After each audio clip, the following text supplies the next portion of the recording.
नमस्कार, राम राम। एग्रो शिवार में आप सभी का किसान भाइयों का बहुत बहुत स्वागत है। एग्रो शिवार की ये पहली वीडियो है। आज बृहस्पतिवार है, 29 तारीख है, 29 मई है कि भाई हम मराठी की वजह से वजह हिंदी में करने जा रहे हैं। मेरे जो मराठी किसान भाई हैं उन्होंने ये जानकारी पिछले वीडियो में सुनी होगी। वो सुनना चाहते तो और अच्छी बात है, वो चैनल पे बने रहिए। पर ये जो मेरे एमपी के, यूपी के और फिर दिल्ली के जो किसान भाई हैं मुझसे पूछते रहते हैं कि भाई आप हमें ये हिंदी में बताइए, आप जो मराठी में बताए थे वो काफी अच्छा है पर हमें समझ में नहीं आता। तो आज से शुरुआत करते हैं, हम हिंदी में बताने की कोशिश करेंगे। जैसे मैं मराठी में एक डिस्क्लेमर देता हूं, वैसा मैं यही भी एक डिस्क्लेमर आपके सामने पहले दूंगा और फिर आगे जाके हम दामों की, प्याज के दामों की बात करेंगे। वो डिस्क्लेमर ये होता है कि देखिए भाई, ये जो प्याज के दाम है या उसका अंदाजा जो है, हम कोई भविष्यकार नहीं है जो प्याज का दाम या कुछ और यहाँ बात करेंगे। पर ये जो है, ये मौसम जो है, और फिर ये आपका प्याज की कितनी बुआई हुई है, कितना हेक्टर जो है, फिर ग्राहकों की जो डिमांड क्या है, फिर एक्सपोर्ट और गवर्नमेंट की पॉलिसी क्या है, इन सब पे अपने प्याज के दाम जो है वो डिपेंड करते हैं। मेरे वीडियो में मैं हमेशा कोशिश करता हूं कि इन सब पहलुओं को रख के आपके सामने रखूं, ताकि आपको अच्छी तरीके से आप उसका संज्ञान ले और जो कुछ जानकारी जो है आपको वो अपने बाजार में, अपने मंडी में जाके आप फिर उसके तुलनात्मक रीत्या दाम देके अपने आप ही अंदाजा लगा सकते हैं। तो ये बात है। तो हम आगे चलते हैं। तो ये डिस्क्लेमर मैंने दे दिया है। जो चैनल पे नए हैं वो यहाँ जो ग्रीन वाला बटन है वहां सब्सक्राइब कर सकते हैं। और मेरी ये कोशिश रहेगी, आज ये बृहस्पतिवार को पहला हिंदी भाग है, पहला एपिसोड है।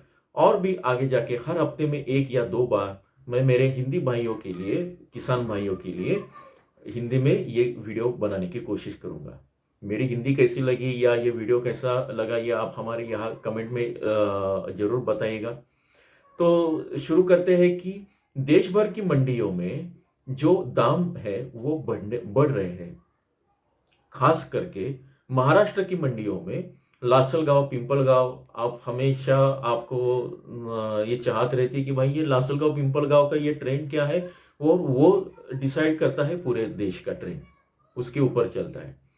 फिर हो गई दिल्ली वाली मंडी है, उसके दाम की भी आपको खबर और मालूमात की जरूरत होती है, वो भी मैं बताऊंगा।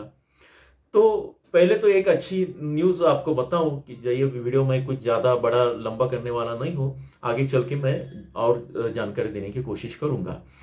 तो ये खुश खबर ये है कि अभी 6 जून को या 7 जून को, कैलेंडर में तो भाई 7 जून लिखा है, पर अभी 6 जून को ये बकर ईद जो है उसका त्योहार है। बकर ईद मनाई जाएंगी 6 जून को। और ये अच्छी बात है कि जब बकर ईद आती है या रमजान का महीना है और भी कोई त्योहार आते हैं, तो प्याज की डिमांड जो है, जैसे दिवाली हो, दशहरा हो, तो बढ़ जाती है। तो अभी जो है ये ईद के आगे होने के कारण अभी ये प्याज बढ़ने वाली है, प्याज के दाम बढ़ने वाले हैं। और जैसे आप देख रहे हैं कि महाराष्ट्र में भी है और मध्य प्रदेश में भी है, तो वो बढ़ेंगे। मेरे मध्य प्रदेश के एक भाई है, उनका नाम ये जाट करके है, वो यहाँ पूछते हैं। फिर और एक भाई है, वो भी पूछते रहते हैं। तो उनको भी मैं खुश खबर दे दूं कि भाई आप चिंता मत कीजिए कि रतलाम में 400 रुपए तक प्याज गया था, अब काफी अच्छा है। जो मेरे सामने ये विश्लेषण है, एनालिसिस है, उसके जरिए आपको पता चलेगा। दूसरी खुशखबरी यह है कि भाई बांग्लादेश का जो एक्सपोर्ट है, प्याज की एक्सपोर्ट थी, वो बिल्कुल ही बंद हो गई थी, क्योंकि वहां का जो प्याज है इस साल 30% ज्यादा है। 30%, 30 गुना ज्यादा उनका बुआई बढ़ गई है। तो वहां की जो डिमांड है वो कम हो गई। पर अभी उनका भी ये ईद का त्योहार है, बकरे ईद है, तो उन्हें भी प्याज की जरूरत है।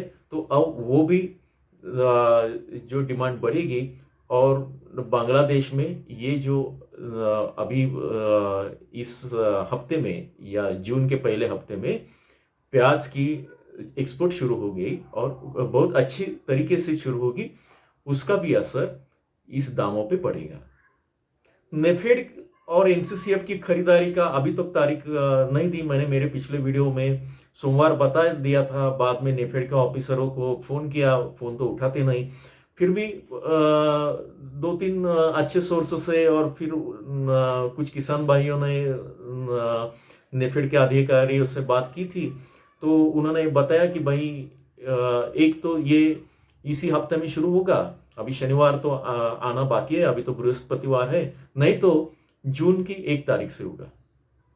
हमारे यहाँ के दिंडोरी के एमपी हैं भास्कर बगरे करके, उन्होंने ये बताया कि उन्होंने भी बात की थी नेफेड से, तो ये 1 तारीख से 1 जून से हो सकता है कि वो खरीदारी शुरू होगी या इसी हफ्ते में होगी।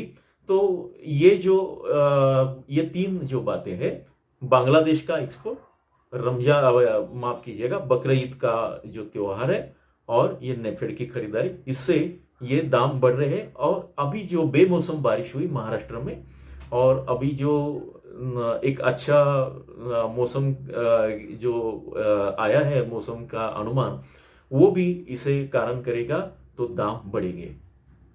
तो चलिए, अभी मैं ज़्यादा समय नहीं लूँगा, मेरे सामने ये वीकली एनालिसिस है पूरे देश का, तो वो हम देखते हैं। देखिए, आंध्र प्रदेश में ये अभी पिछला जो हफ्ता है 16 से 23 मई तक, और अभी 24 से 31 मई तक, ये मैं कंपैरिजन करूंगा। आंध्र प्रदेश में 751 भाव थे प्याज के, अभी 905 हो गए, इसमें 20% की बढ़ोतरी है।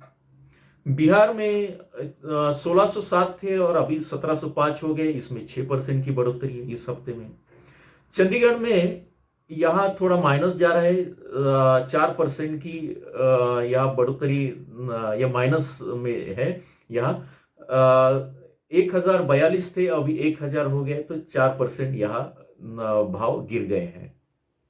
छत्तीसगढ़ में 1755 से 1410 आ गए, तो यहाँ 19% गिर गए हैं। गोवा में 2000, वो प्राइस स्थिर है। गुजरात में जो पिछले हफ्ते में और पिछले के पिछले हफ्ते में 932 थे, 932 से 692 आए। ये मैं मॉडल प्राइस बता रहा हूं, पूरे स्टेट की मॉडल प्राइस है। अभी गुजरात में 777 है, तो उसमें 12% का मुनाफा है दामों में, प्याज के दामों में, तो गुजरात में है। हरियाणा में दाम लगभग स्टेबल है, तो उसमें जस्ट 0.10% का मुनाफा है, जो 1 रुपए का फर्क है। पिछले बार 989 का था और 990 हो गया इस हफ्ते में, तो ज्यादा कुछ मुनाफा दामों में नहीं है, ज्यादा बढ़ोत्तर नहीं है। हिमाचल प्रदेश में 1588 थे, अभी 1561 है, तो उसमें लगभग 2.25% की घटाई है, 2.25% की गिरावट है, माफ कीजिएगा। तो अभी जम्मू कश्मीर में देखते हैं, जम्मू कश्मीर में प्याज के दाम पिछले हफ्ते 1720 थे, इस हफ्ते जम्मू कश्मीर के दाम है 1503, तो यहाँ लगभग 12% की गिरावट है। कर्नाटक के देखते हैं, फिर मध्य प्रदेश और राजस्थान भी देखेंगे। ये जो मेरे मध्य प्रदेश के किसान भाई है, उनके लिए भी ये जानकारी बहुत अच्छा लगेगा आपको, आगे चल के चैनल से जुड़े रहेगा। तो कर्नाटक में 1408 से 1358 हो गए, तो यहाँ 3% की गिरावट है। केरला में जो है तो 3094 से 3194 हो गई, तो यहाँ 3% या 3.25% का फायदा है, 3.25% में बढ़ोतरी है। तो मध्य प्रदेश के देखते हैं।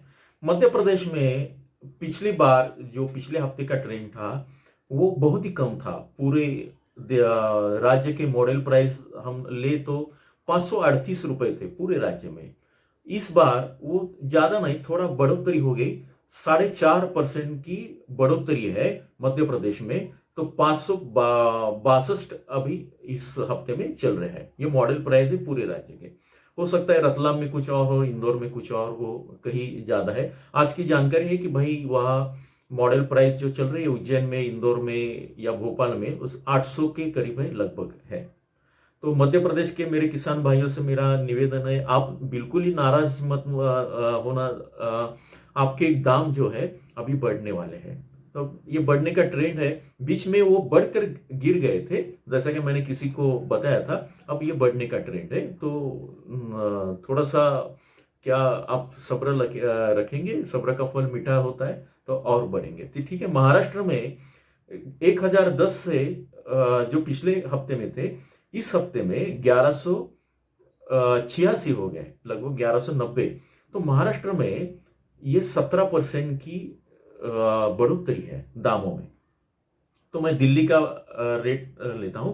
दिल्ली में लगभग पिछले हफ्ते और ये हफ्ते सेम है, 1 रुपए का फर्क है। पिछले हफ्ते मॉडल प्राइस थी 1045, इस हफ्ते 1044 है। तो भाई -0.1 का जो है, ज्यादा गिरावट नहीं, तो भाव स्टेबल है। राजस्थान के दाम बढ़े हैं। 794 थे तो 809 हो गए। अभी 12%, अभी इसमें माफ कीजिएगा, 2% की बढ़ोतरी है, ज्यादा बढ़ोतरी नहीं, पर बढ़ते हुए देख सकते हैं। तमिलनाडु में 2701 थे, अभी 2728 हो गए, 1% की बढ़ोतरी है। तेलंगाना में, आप तेलंगाना और ये भी जानकारी चाहिए होती है, तो तेलंगाना के जो भाव है तो 1162 थे, तो अभी 1245 हो गए। तो यहाँ लगभग 7.25% की बढ़ोतरी है। उत्तर प्रदेश में, हमारे उत्तर प्रदेश के किसान भाई सुन ले, यहाँ भी भाव स्टेबल है। तो महज 1% का गिरावट है। तो देखते हैं, 1180 से लेकर 1163 पर आ गए, तो 1% की गिरावट है। उत्तराखंड में 1153 थे, तो अभी 1147 है, तो उसमें ½ % की गिरावट है, ज्यादा नहीं, तो वो स्टेबल है। तो जब हम 1%, 2% या 3% की गिरावट देखते हैं, तो समझ लीजिए कि वो ज्यादा गिरावट नहीं, वो स्टेबल है, वो स्टेबल समझने चाहिए। उसके आगे ज्यादा हो सकती है, गिरावट ज्यादा है तो भाई दाम ज्यादा गिर जाते हैं, ऐसा समझना चाहिए। तो वेस्ट बंगाल के, पश्चिम बंगाल के हम देखते हैं, वो 1721 है, तो अभी 1692 है। तो ये आज की तारीख में है, उसमें गिरावट जो है तो 1.5% की है। तो लगभग हम देखते हैं कि महाराष्ट्र में, फिर मध्य प्रदेश में और गुजरात में, गोवा में जो प्याज के दाम है वो थोड़े थोड़े धीरे धीरे बढ़ने लगे हैं। और अब ये कुछ 2-3 राज्य है उसमें थोड़ी सी गिरावट है, और बहुत सारे प्याज के दाम है देश के, वो स्थिर है। आने वाले समय में ये बढ़ने की संभावना है। वो उनके क्या क्या पहलू होते हैं वो सब मैं आपको बताऊंगा। हो सकता है कि हफ्ते में 2 बार या 1 बार, जैसे जैसे आप डिमांड करेंगे, आप हमें कमेंट कर दीजिए कि भाई मैं कहाँ से ये वीडियो देख रहा हूँ, कौन से राज्य से हूँ, और आपको क्या चाहिए, मुझसे क्या क्या जानकारी चाहिए। मेरा नाम है पंकज जोशी विंचुरकर। मैं 25 सालों में इस पत्रकारिता, कृषि पत्रकारिता के क्षेत्र में हूँ, और एक कृषि पत्रकार होने के नाते आपको ये जानकारी दे रहा हूँ। फिलहाल इतना ही। चैनल से जुड़ी रहे, चैनल पे बने रहिए। धन्यवाद।